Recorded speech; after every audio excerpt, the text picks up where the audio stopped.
नमस्कार, स्वागत है आपका एसजीआर एजुकेशन में और यह है वीडियो नंबर 4 स्ट्रैटिफाइड सैम्पलिंग। इसके बाद 3 वीडियोस और आने वाली है। तो देखिए, एनडीए नेट एग्जाम में स्ट्रैटिफाइड और क्लस्टर बहुत पूछा जाता है। मैंने पिछली वीडियो में आपको बताया कि होमोजीनियस पे स्ट्रैटिफाइड करते हैं और हेट्रोजीनियस जहाँ अलग अलग किस्म के लोग होते हैं वहाँ हम क्लस्टर करते हैं, जो हमने पिछली वीडियो में सीखा। अब स्ट्रैटिफाइड को आज करेंगे एक एग्जाम्पल के साथ कि एग्जैक्टली टेबल बना के हम 1000 लोगों की कंपनी के सैम्पल कैसे उठाएं, क्या फॉर्मूला लगाएं स्ट्रैटिफाइड का, ये मैं आपको इस वीडियो में सिखाने वाला हूँ। जैसे कि आपको पता है कि मैं अनअकैडमी पे भी पढ़ाता हूँ। अगर आप इसे फर्स्ट टाइम देख रहे हैं तो मुझे अनअकैडमी पे फॉलो कर लीजिए। डिस्क्रिप्शन में आपको लिंक मिल जाएगा मेरी प्रोफाइल का, जहाँ रोज़ रात को पेपर 1 की 9 बजे की फ्री क्लास होती है, उसको ज़रूर ज्वाइन करा करिए।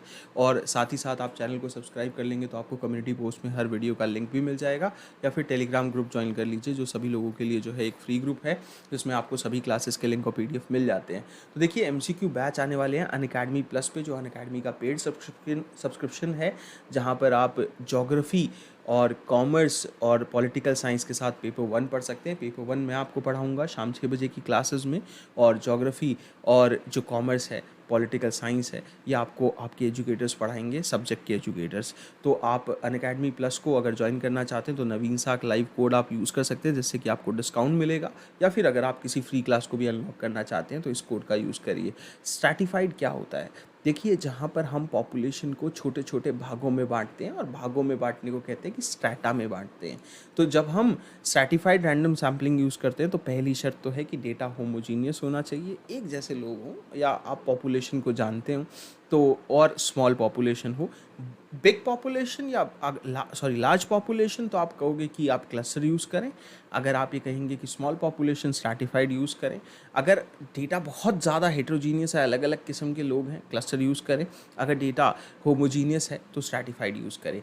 तो स्ट्रैटिफाइड आप तब यूज़ करते हो जब पॉपुलेशन को डिवाइड किया जाता है छोटे छोटे स्ट्रैटास में, ग्रुप्स में, जैसे कि मेल फीमेल के, एजुकेशन लेवल के, ऐसे ग्रुप्स में आप बांट सकते हो। और आप जो है फिर इंक्लूड करना चाहते हो स्ट्रैटम को, जब अपना सैंपल लेते हो तो अलग अलग स्ट्रैटम्स को इंक्लूड करना चाहते हो। तो इसमें रिप्रेजेंटेशन मायने रखती है। जैसे स्ट्रैटम जो है वो ऑलरेडी डिफाइन हो सकता है, जैसे मान लो सेंसस डेटा के तौर पे पूरा स्ट्रैटम ही डिफाइन है, या फिर आप जो है अपना स्ट्रैटम खुद बनाना चाहते हो अपनी रिसर्च के पर्पस के लिए। कैसे होता है मैं आपको अभी एग्जांपल से समझाता हूँ पूरा। कुछ स्टेप्स लेने होंगे आपको। पहला स्टेप क्या होगा, जैसे मान लो कि एक सैम्पल क्वेश्चन लेते हैं कि आप एक छोटी कंपनी है और आप उसमें काम करते हो, 1000 लोगों की कंपनी है। अब आप ये जानना चाहते हो कि भाई लोग यहाँ ना सेविंग कैसे करते हैं रिटायरमेंट के लिए। तो आप स्ट्रैटिफाइड रैंडम सैम्पलिंग जो है वो इस डेटा पे कर लीजिए। बेस्ट सूटेड मेथड है, लगभग होमोजीनियस लोग हैं और आप हर कैटेगरी को जानते भी हैं, छोटी पॉपुलेशन है। तो आप क्या करोगे, डिसाइड करोगे इस डेटा को स्ट्रैटिफाई करने के लिए, डिवाइड करने के लिए। तो आप ये कहोगे कि लोग जो अपने 20s में हैं और जो लोग जो है आपके अपने 60s या 50s में हैं, तो दोनों के सेविंग पैटर्न बहुत अलग होंगे। 50s वाले को ज़्यादा चिंता हो सकती है, या 20 वाले को अपनी सेविंग की ज़्यादा चिंता हो सकती है। दोनों के इन्वेस्टमेंट पैटर्न्स बड़े अलग अलग होंगे।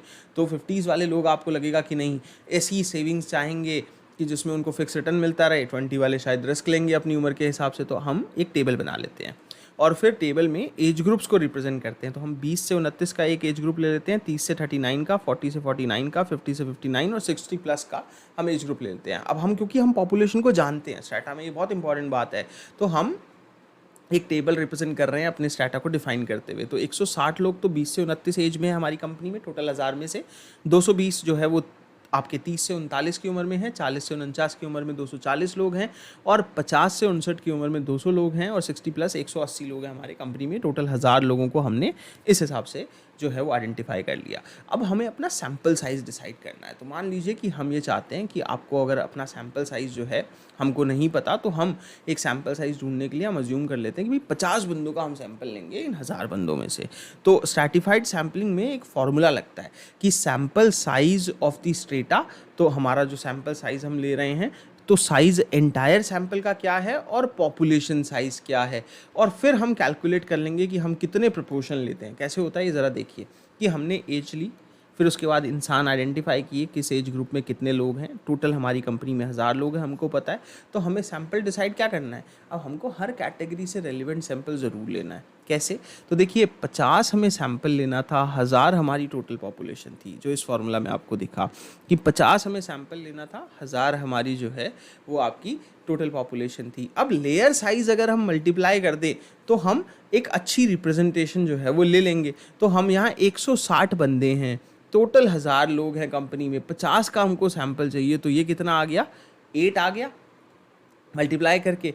तो देखिए हम इस तरीके से कितने लोग हमें 50 सैंपल में से अलग अलग कैटेगरी से उठाने हैं ये हमको मिल जाएंगे।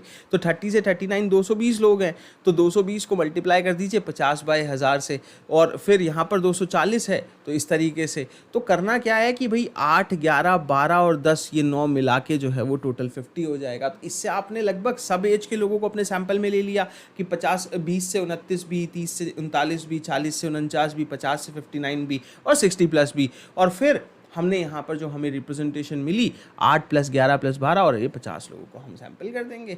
20 से 29 के 8 लोगों को, क्योंकि वो 160 थे, अब 220 लोग जिसमें है तो उसमें 8 से ज़्यादा आएगा सैंपल, तो 30 से 39 वालों को ले लेंगे। इससे हर ग्रुप रिप्रेजेंट हो जाता है और आप जो है एक इफेक्टिव डेटा, अब इसके ऊपर 50 लोगों पर चाहे रैंडम सैम्पलिंग कर दो, सिंपल रैंडम सैम्पलिंग के थ्रू जो है वो सर्वे कर लो इन पार्टिसिपेंट्स को, और इससे आप स्ट्रैटिफाइड रैंडम सैम्पलिंग को प्रैक्टिकली कैसे किया जाता है लाइफ में ये आप सीख जाएंगे। तो एक बहुत आसान चीज़, और अगर कैलकुलेशंस में दिक्कत आती है, देखो सीधा सीधा है कि मैंने 50 मेरा सैंपल था, 1000 मेरे टोटल लोग थे, तो 50 1 ज़ा 52 ज़ा 100, तो 1 आउट ऑफ 20 पोर्शन लेना है मुझे, तो 1/20 पोर्शन लेना है। अब 100 बंदे होंगे तो इस हिसाब से मैं 5 सैंपल ले लूँगा, 160 होंगे तो 8 ले लूँगा।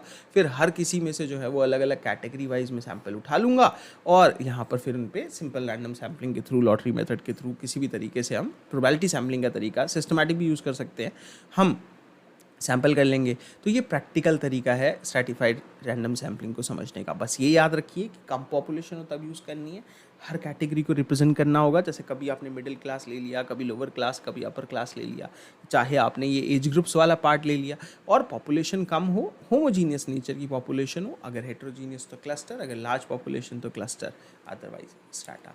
तो आई होप कि आपको ये कम्प्लीटली समझ में आ गया होगा। Thank you so much. Please subscribe करिए चैनल को, ताकि आपको ऐसे क्वालिटी वीडियोज़ हमेशा मिलते रहें, और आपको बेल आइकन दबा लीजिए ताकि नोटिफिकेशन आ जाए।